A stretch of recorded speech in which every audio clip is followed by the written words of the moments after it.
The movie begins with the protagonist, Virgil, traveling by train. Virgil is a wanderer, a man without roots, drifting from place to place in search of something more. This time, a new occupation. He's heard whispers of a place deep in the desert, a hidden gold dig site known as the Compound. And with little more than hope and resolve, he sets his course toward it. After hours on the train, he finally arrives in a dry, sun-bleached town, little more than a scattering of buildings lost in the dust.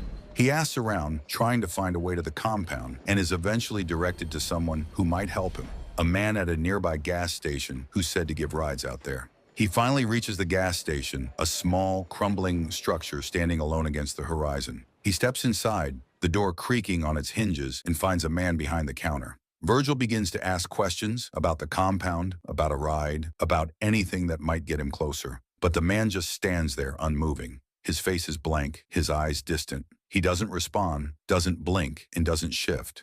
No matter how many questions Virgil throws his way, the man remains frozen in his silence. I'm supposed to meet a man here. Virgil patiently asks the guy more questions, and the guy finally answers one of them by showing him where the bathroom is.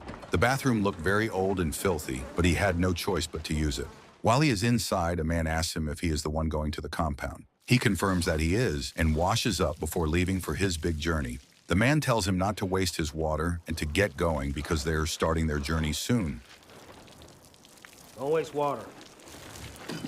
When they get to the vehicle and start driving, the man tells him he will be paying an extra $100 for the gas and $20 for the water. Virgil tells him he thought gas was included in the $200 he agreed to pay before. The man tells him he will return if he doesn't agree with the arrangement, but Virgil agrees to pay the additional amount. The driver tells him he thought the company he is heading to told him about the details of the payment. Virgil further clarifies, saying they only told him that there would be a man that would take him there for $200. Virgil didn't mind paying extra as long as he got there safe and sound. In the car, Virgil tries to open the car, but the man stops him, saying it will blow up the engine. They continue their journey in the desert, and they stop to change a tire.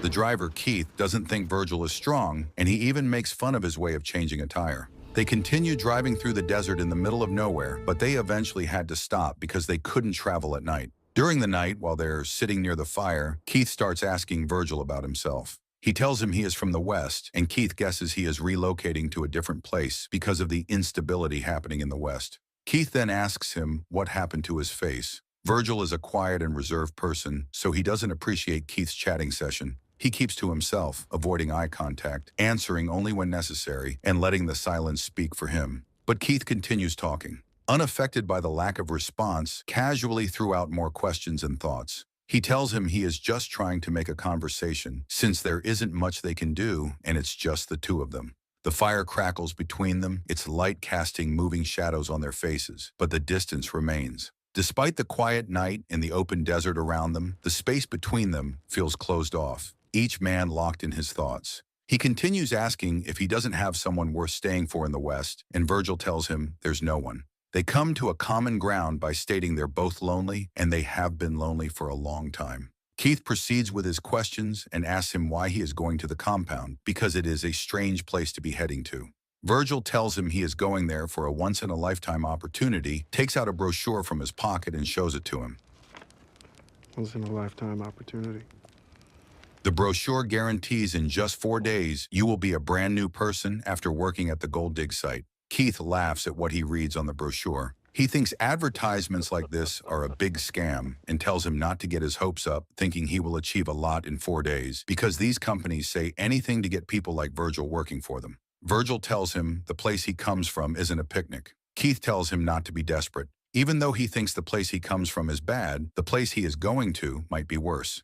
Keith says the hours and the hard work he has to endure might be a lot, but Virgil is determined and doesn't mind hard work if it means his life will change. He sits with quiet resolve, focused on the path ahead and what it could mean for him. He knows it won't be easy, but he's willing to take that risk. Keith gives him his final words of advice, saying he will not last long in that environment because of his looks and quiet nature. The people there are tough, and it may be hard for him to fit in. He tells him he could easily become a target, someone the others might try to break or push around. But Virgil firmly tells him he will be able to handle what's coming his way no matter what, and not look back. He doesn't waver or second-guess himself. He is ready to move forward, whatever it takes. The next morning, they start their journey, and this time, Virgil is the one driving. He tries opening the AC, and when he sees that it's working, he opens it up.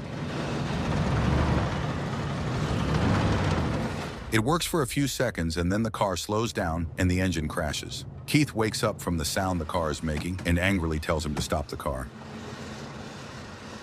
Pull the over! They get out of the car and the man screams at Virgil for turning the AC up when he strictly told him not to.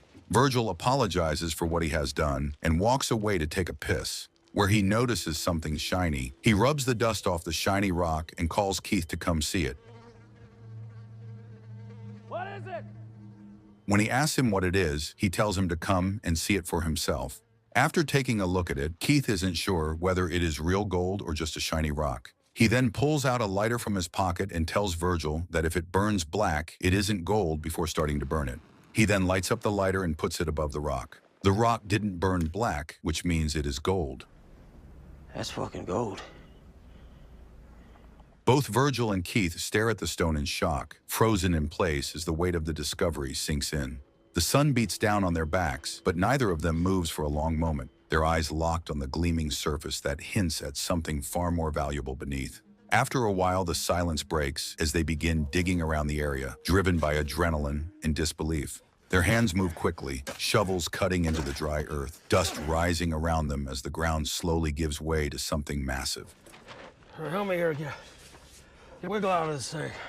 They uncover a huge gold nugget, far larger than either of them anticipated. Its size leaves them speechless, the sheer weight of its worth overwhelming. But their excitement is quickly met with confusion. They have no idea how they're going to carry it. They try pulling it by tying it to the car with thick rope, wrapping it tightly around the chunk of gold, and attaching it to the bumper. They get into the car and drive forward slowly, but the tires dig into the dirt, the engine straining, the gold refusing to move. Rope it again! They try it again, adjusting the angle, tightening the knots and giving it more power, but it still doesn't work. The gold won't budge. Frustration mixes with awe, but they don't stop. They keep digging, uncovering more and more, until the pile is larger than they ever imagined possible. The ground seems to keep giving as if they've stumbled upon a hidden treasure trove buried deep in the desert. But as the sun begins to lower behind the distant hills, the shadows stretch longer and the air starts to cool. Keith looks up at the darkening sky and suggests they stop for now. They'll need to collect firewood before sundown to keep the wild dogs away. Good fire burning. They won't bother us. He points to the scattered shrubs nearby and begins gathering what he can find. While Virgil quietly joins in, both of them aware that the night is coming fast, and with it, whatever else the desert may hold. They collected wood and they sat by the fire talking about their discovery, which means Virgil isn't going to the compound now that they have found a treasure that would instantly make them wealthy. Keith insists they celebrate because they found a pile of gold. They get up and dance happily at the thought of their future life here. We just found a pile of gold! Come on, man! Get up! Later that night, Keith suggests that one of them will have to get the excavator to get it out. When Virgil asks why, one of them, Keith, tells him it will be better if one of them stays here with the gold guarding it. Keith says he knows a place a couple of days' drive to the east that will have an excavator, but it will take 2 days to get there and 2 days back, plus 1 day to sort the excavator. So in total, 5 days. He tells Virgil that he will stay here and wait for him with the gold while he goes to the address he gives him and brings an excavator. After some thinking, Virgil suggests he stay here with the gold while Keith goes and brings the excavator since he knows where to get the excavator. Keith tells him he doesn't trust that he will be able to keep himself alive and well all those days, let alone guard the gold. His water and food intake also may not allow him to stay alert and well since he isn't used to this harsh environment. No matter how Keith tries to convince Virgil to go, he stands his ground and tells him he will be staying here. I think I'll stay with the gold. Keith finally gives up, and in the morning they start sharing their resources like water and food. Keith also gives him a satellite phone and tells him he will be calling to let him know his progress. Keep this sap phone on you. Before leaving, Keith tells Virgil everything will be okay, and when he returns, they will be richer than they have ever imagined. After Keith leaves, Virgil covers the gold with sand before building his temporary shelter for a few days. He then builds a tent for himself near a spot where he can see the gold up close. He remembered what Keith had said about the wild dogs in the night, so he gathered firewood to keep the wild animals away from him. He is there by himself in the middle of nowhere, but with a hope for a better future after this sacrifice. During the night, he eats his dinner and he sits in silence while he hears the sound of wild dogs barking and wild beasts howling from a distance. In the morning, he finds himself on the ground after falling asleep during the night. He tries to save water and not waste it all at once, so he doesn't wash his face or drink anything. The heat weighs on him, but he stays still, preserving his energy. Suddenly, he hears the phone ringing from a distance at the tent. He runs toward it, his heart quickening, but the ringing stops just before he can pick it up. He stands there for a moment, staring, then steps back outside.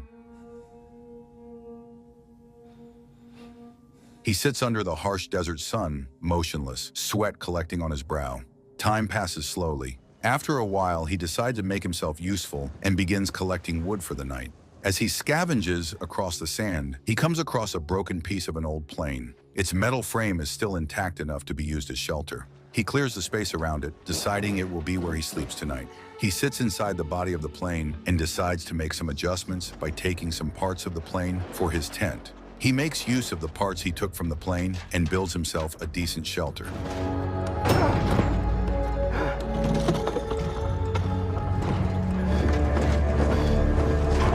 His body, however, isn't used to the harsh climate, so he has some rashes on his body, but he is determined to survive this, so he keeps going. He carried the parts on his back and built his shelter to make it more comfortable. The sun starts to go down, which means he has to build a fire to protect himself. At this point, he is starting to get lonely and even starts talking to any living thing he has found. He sits by the gold, patiently waiting for Keith's arrival, which will take a couple of days from now. Chunk of gold for your whole life. He then starts pounding the gold, focused and determined, using all his strength to break through the surface. To his surprise, he's instantly able to break off a huge chunk. The weight of it is heavy in his hands, glimmering with promise. Without wasting time, he carries the gold back to his tent, the sun still beating down as he walks carefully across the sand. Once inside the tent, he sets the gold down and wipes the sweat from his face. Just then, the phone rings again. He picks it up quickly.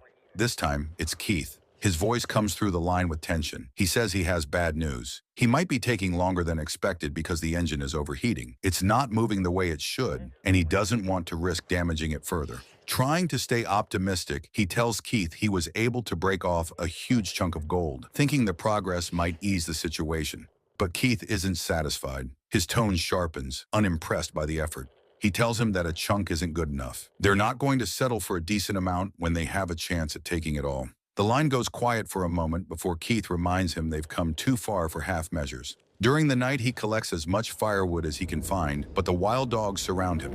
Eventually, he can get rid of them because of the fire. It was then, in the morning, that he went to his shelter to take a nap. He is running out of food and water, and because of the dehydration, he is getting a headache in addition to the harsh climate. After that, he drinks most of the water he has to function properly and go about his day. While he is drinking water, he notices a snake coming towards him, but before he can kill it, it crawls away into the distance. He could have used the snake as food, but it escaped before he could get his hands on it. While trying to catch the snake, he accidentally spilled his water. He had less earlier on, and he has even less than that now. He eats what he has left and spends his days scavenging on the plane. While he is doing that, he sees someone walking towards him, so he hides inside the plane.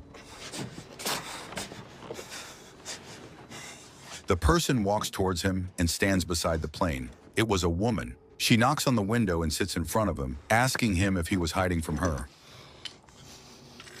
Are you coming out then? Virgil carries the chunk of gold and gets outside to where she is. She asks him what he is doing out here and offers him a snack and refreshment, but he refuses. No. One.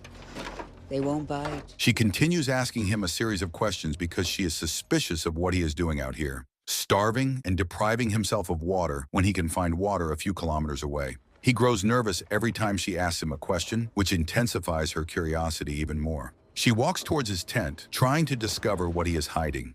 Virgil offers her to stay in the plane while he walks to the tent, but she follows him to the tent. Will you mind if I commandeer a little shite fire over there?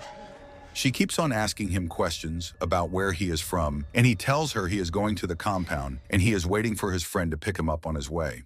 She isn't convinced by his words. Virgil is not feeling well because it's been a while since he had water and the dehydration starts showing side effects like hallucination and headache. She walks towards his tent and tries to destroy it, but Virgil follows her and loses his temper when she starts rumbling about why he is here, and he kills her to keep the gold safe. You city boy, now what a... He buries her body in the desert after taking her useful resources from her pocket, including her water bottle.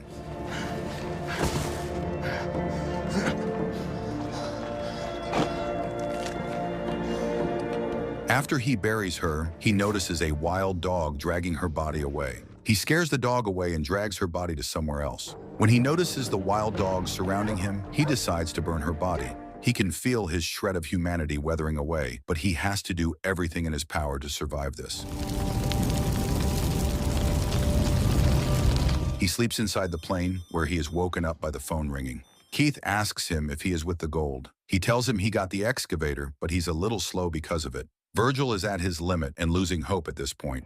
I got the excavator now, but the goddamn thing's slowing me down. His body is getting weaker day by day. He doesn't know if he can survive here much longer. Keith tells him he can call this number if he wants to reach out to him and to stay strong because he is going as fast as he can. Virgil asks him how long it will take him until he fixes the hose, but Keith tells him he had fixed it before he left. While he's on the phone, he listens to the sound of a car passing by. He could have asked for help and left with his chunk of gold, but he remembers Keith's words and decides to stay. His body's getting weaker, but he keeps on collecting wood for the night. The wind has gotten so strong that a desert storm is created. Virgil runs to his tent, but the storm starts tearing apart the tent and all of his belongings, including his food and water bottle. Finally, he couldn't bear the wind, and he was cast away in the sand.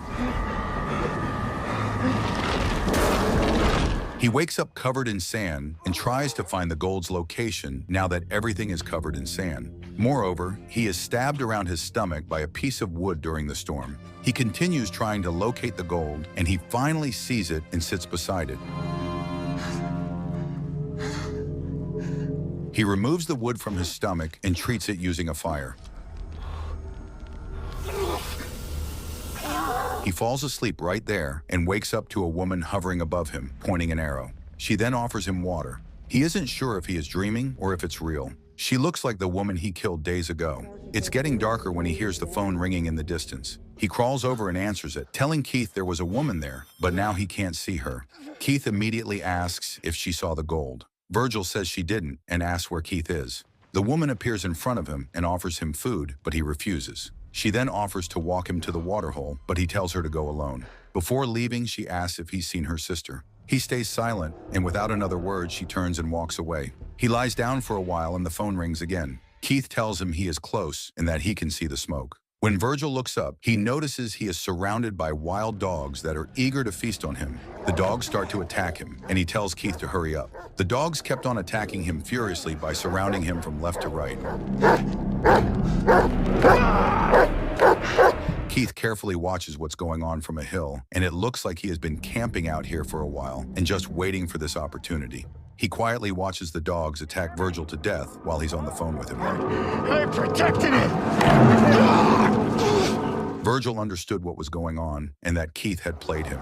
He screams in anger, but he instantly accepts his fate when the dogs start biting a chunk of his body and drag him away. Keith watches everything and finally decides to drive to the scene while Virgil is in his last moments. He drives to the place with an excavator, determination in his eyes as he approaches the long-sought location. After scanning the surroundings and confirming he has finally located the gold, he brings the vehicle to a stop. The engine hums low as he sits for a moment, perhaps letting the weight of his discovery settle in. Then he opens the door and steps out of the car, his boots crunching against the dry ground. But just as he takes his first steps toward the treasure, a sharp whistling sound cuts through the silence. In an instant, an arrow pierces straight into his chest, striking him in the heart with deadly precision. Shock flashes across his face as his body stiffens. He staggers, eyes wide and confused, unable to comprehend what has happened. He drops to his knees, clutching at the arrow, blood seeping through his fingers. Within seconds, he collapses to the ground. his body motionless, his gaze empty, never realizing what or who struck him. It is as though the very earth he came to exploit has turned against him. In those final seconds, the weight of his past actions seems to hang in the air. Karma, silent and unforgiving, has found its moment. And just like that, everything ends, suddenly, cruelly, and without mercy, leaving behind only stillness and a lingering sense of tragedy.